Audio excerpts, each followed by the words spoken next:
Morning students. आज हम कक्षा 9वीं की स्पर्श बुक के काव्य खंड में दी गई पोएम एक फूल की चाह के बारे में जानेंगे। यह सिया राम शरण गुप्त द्वारा लिखी गई है। इस कविता का फर्स्ट पार्ट हम कर चुके हैं, जिसमें बताया गया है कि एक महामारी फैली हुई है और एक सुखिया नाम की लड़की है जिसके पिता को बहुत चिंता है कि वो बाहर न खेलने जाए।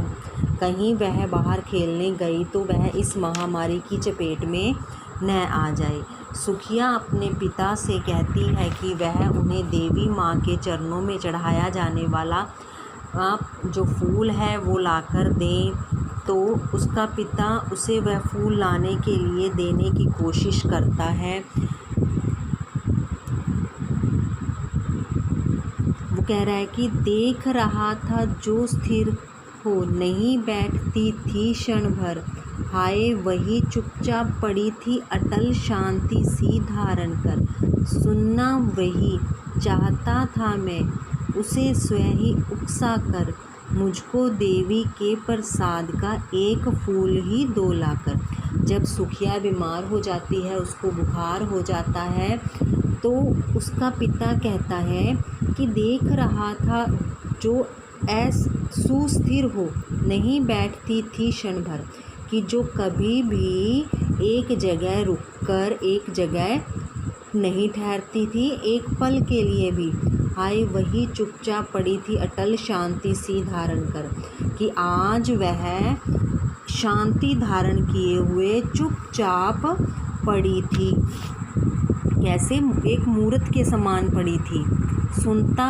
सुनना वही चाहता था मैं, उसे स्वयं ही उकसा कर, कि मैं उसे खुद प्रेरणा देकर उसे उठाना चाहता था और उससे वही शब्द सुनना चाहता था, मुझको देवी के प्रसाद का एक फूल ही दो लाकर।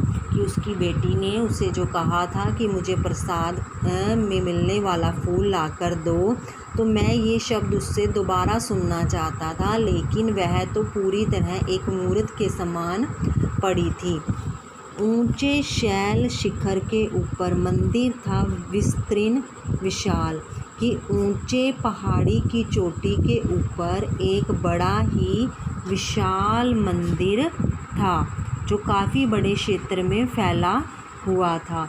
स्वर्ण कलश सरसिज विहसित थे, पाकर समुदित रवि कर जाल, कि स्वर्ण यानी कि सोने के समान उसका जो कलश था वह सोने जैसा था और बड़ा ही सुंदर दिखाई दे रहा था। जब सूर्य की किरणें उस पर पड़ती थी तो ऐसा लगता था, रवि कर जाल मतलब सूर्य की किरणें, तो ऐसा लगता था कि जैसे सूर्य की किरणें कमल के फूल पर पड़ती हैं तो वे खिल उठता है, उसी तरह से जब सूर्य की किरणें उस स्वर्ण कलश पर पड़ती थी, उसके घुमुट पर पड़ती थी, तो वह भी एक फूल के समान खिला हुआ लगता था। दीप धूप से आमोदित था मंदिर का आंगन सारा, कि मंदिर के आंगन में क्या था? दीप और धूप की अत्यंत ही जो सुगंध आ रही थी वह सब को आनंद प्रदान कर रही थी। गूंज रही थी भीतर बाहर मुखरित उत्सव की धारा, कि चारों तरफ भजन कीर्तन हो रहा था, उसकी गूंज सुनाई दे रही थी। ऐसे लग रहा था जैसे कोई उत्सव मनाया जा रहा है, त्योहार मनाया जा रहा है। भक्त वृंद मधुर कंठ से, जो भक्त वृंद है, वृंद मीन समूह, भक्तों का जो समूह है वो मधुर मीठे कंठ से यानी मीठी आवाज़ में गाते थे भक्ति मधुमेह, कि वो भक्ति के गीत गा रहे थे, भजन गा रहे थे बड़ी ही खुशी से। मधुमेह हो यानी बड़ी ही खुशी के साथ। पतित तारिणी पाप हारिणी माता तेरी जय हो, कि हे पापों का नाश करने वाली और इस भव सागर से तारने वाली, हे देवी मैया तुम्हारी जय हो। पतित तारिणी तेरी जय जय मेरे मुख से भी निकला, बिना बढ़े ही मैं आगे को, जाने किस बल से निकला। कि मेरे भी मुख से वह भजन, वह पंक्तियाँ निकल रही थी जो गाई जा रही थी कि पतित तारणी पाप हारणी, कि पापियों का नाश करने वाली, पापों को दूर करने वाली, हे मैया तुम्हारी सदा ही जय हो। बिना बढ़े ही मैं आगे को, जाने किस बल से निकला। कि मैं पता नहीं, मैं कदम आगे नहीं बढ़ा रहा था, कौन सा जो बल था, कौन सी शक्ति थी जो मुझे आगे ले जाए जा रही थी, ये मैं भी नहीं जानता हूँ। मेरे दीप धूप लेकर वे अम्बा को अर्पित करके, दिया पुजारी ने प्रसाद जब आगे को अंजलि भर के।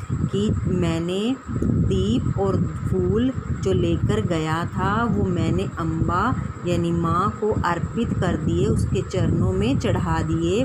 दिया पुजारी ने प्रसाद जब आगे को अंजलि भर के, कि जब पुजारी ने मुझे मुट्ठी भरकर मेरे हाथों में प्रसाद दिया, भूल गया उसका लेना झट, परम लाभ सा पाकर मैं क्या था, फूल को पाकर अब क्या था, उसका जो प्रसाद था, जो देने वाला था, वह मैं उसे लेना भूल गया। परम लाभ सा पाकर मैं सोचा, बेटी को माँ के ये पुण्य पुष्प दूं जाकर मैं। कि मैं ये पवित्र जो फूल हैं वो अपनी बेटी को ले जाकर दूं। सिंहपुर तक भी आंगन से नहीं पहुँचने मैं पाया, कि मैं मंदिर के अंदर से उसके जो मुख्य द्वार है बाहर का, वहाँ पहुँच नहीं पाया था। सहसा यह सुन पड़ा कि कैसे यह अछूत भीतर आया। सहसा मतलब अचानक मुझे सुनाई दिया, किसी ने कहा कि यह अछूत जाति का है और ये मंदिर के अंदर कैसे आ गया। पकड़ो देखो भाग न जावे, बना धूर्त यह है कैसा। कि इसे पकड़ लो, ये भागने नहीं चाहिए, यह तो कोई छली है जिसने साफ स्वच्छ परिधान किए हैं। कि जिसने साफ सुंदर वस्त्र पहने हुए हैं, परिधान मतलब वस्त्र, भले मनुष्यों के जैसा यह, भले ऊंचे कुल के मनुष्यों जैसा दिखाई देता है। यह तो एक धोखेबाज है, यह छली है।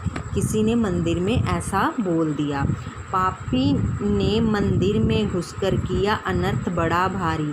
कि इस पापी ने मंदिर के अंदर आकर बड़ा ही पाप कर दिया है, कलुषित कर दी है मंदिर की चिरकालिक सुचिता सारी। कि जो वो मंदिर की पवित्रता है, जो चिरकालीन मतलब लंबे समय से जो बनी हुई है, उसे क्या कर दिया है, कलुषित यानी कलंकित कर दिया है, उसकी पवित्रता है उसको भंग कर दिया है।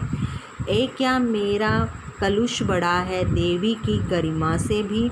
तो फिर जो पिता है वो सोचने लगता है कि क्या मेरे द्वारा किया गया काम इस देवी माँ की गौरव से, उसकी गरिमा से क्या बड़ा है मेरा पाप। किसी बात में मैं आगे माता की महिमा के भी। वो कहते हैं कि मैं माँ की महिमा के, उसके गौरव से भी जो मैंने ये काम किया है फूल लेने का, क्या ये मेरा पाप है जो इस माँ के गौरव से भी बड़ा है। तो बेटा ये थे कुछ पैरे जो हमने इस पोइम के किए हैं, बाकी का हम अगली वीडियो में करेंगे। आशा है कि आज के ये पैरे आपको समझ आ गए होंगे। धन्यवाद।